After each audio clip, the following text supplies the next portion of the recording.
E aqui no estúdio, o psicólogo Marcos Bersan. Boa tarde. Boa tarde. Madrasta e padrasto são relações cada vez mais comuns aí com as separações, né, Marcos? A gente poderia dizer que hoje é. Antigamente, há um tempo atrás, as gerações eram criadas na mesma família somente com irmãos biológicos. E hoje, com várias separações e várias doenças, às vezes, que ocasionam a orfandade da criança, faz com que as pessoas ingressem em novos relacionamentos, tentando ser felizes novamente. E aí a gente percebe essa nova realidade que aparece no cenário atual, né?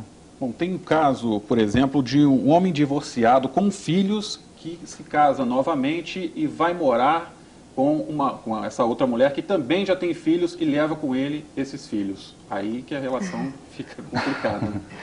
Estava falando com a Viviane, porque uma coisa que é muito comum hoje, essa coisa de madrasta e padrasto, parece que as pessoas estão fugindo um pouco dessas definições. O que tem que ficar bem claro é que as pessoas nunca devem colocar o outro como se ele estivesse usurpando o lugar do anterior.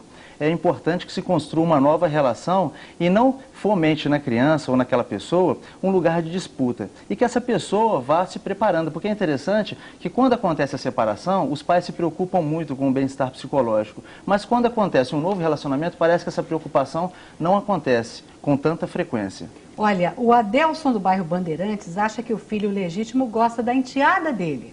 O problema é que eles moram na mesma casa e o Adelson tem medo que eles comecem a namorar.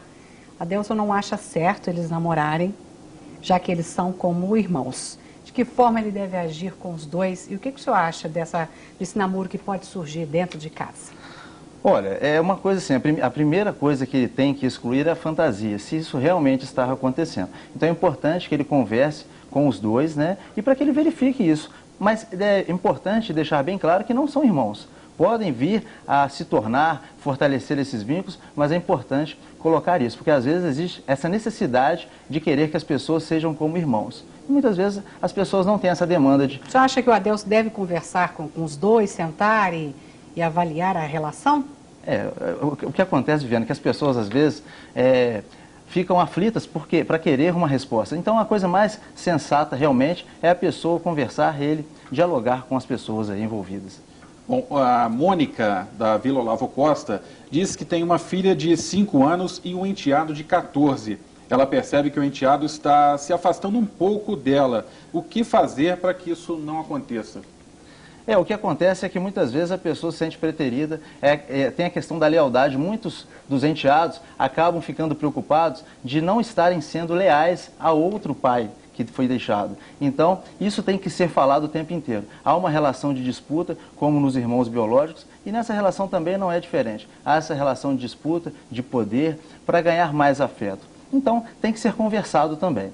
Olha, a Ana Maria do Alto Espaço conta aqui que a filha legítima dela e o enteado não se suportam, não conversam.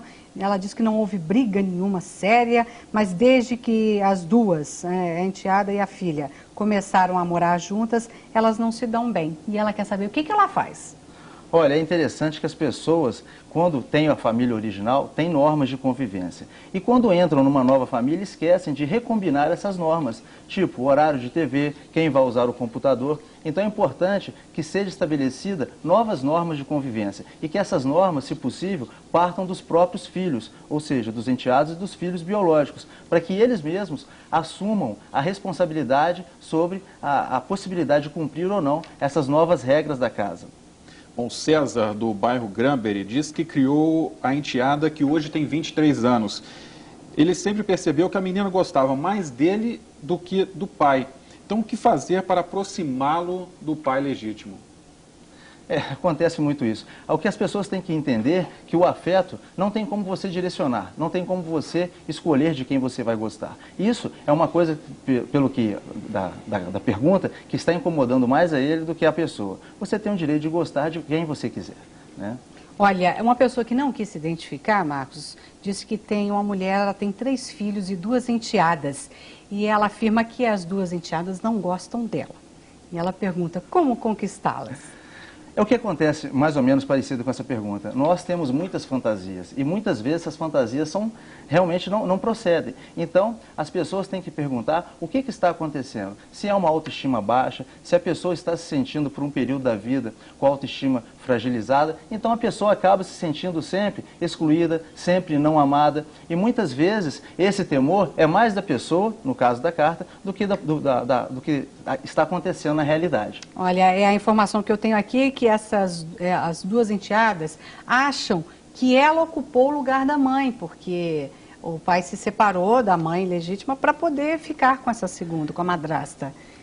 A gente estava falando exatamente isso. Parece que o lugar da mãe, parece não, é um lugar insubstituível. Existe a frase, mãe é uma só. Então, parece que quando a situação de madrasta se complica um pouco mais, porque a pessoa teme de substituir. Agora, é importante deixar claro que não se trata de substituir, é uma nova relação. Muitas vezes, as pessoas acabam fomentando as comparações e aí nasce realmente o medo da pessoa querer substituir o lugar do outro. Agora, quando o filho ou a filha mora com a viúva, já que perdeu o pai ou a mãe legítima, e ele começa a se sentir o dono da casa ou a dona da casa, o que fazer nessa situação? É mais ou menos como um nascimento. Quando você vai nascer um bebê, você tem toda uma preparação. Essa pessoa que está aí se sente a mais amada, existe um mundo em torno dela que gira em torno dela, ela se sente assim. Então é importante que haja essa preparação, que haja essa conversa sincera do parceiro e falar com ele que essa pessoa, esse relacionamento está fazendo bem a ele, né, que ela está buscando tentar ser feliz novamente e colocar com toda sinceridade isso para o seu filho, para o seu enteado, né, mas sem pedir permissão, mas comunicar isso, que ela gostaria novamente de refazer a sua vida. Ok, Marcos, obrigado pela presença mais uma vez. Uma boa tarde. Ok, boa tarde.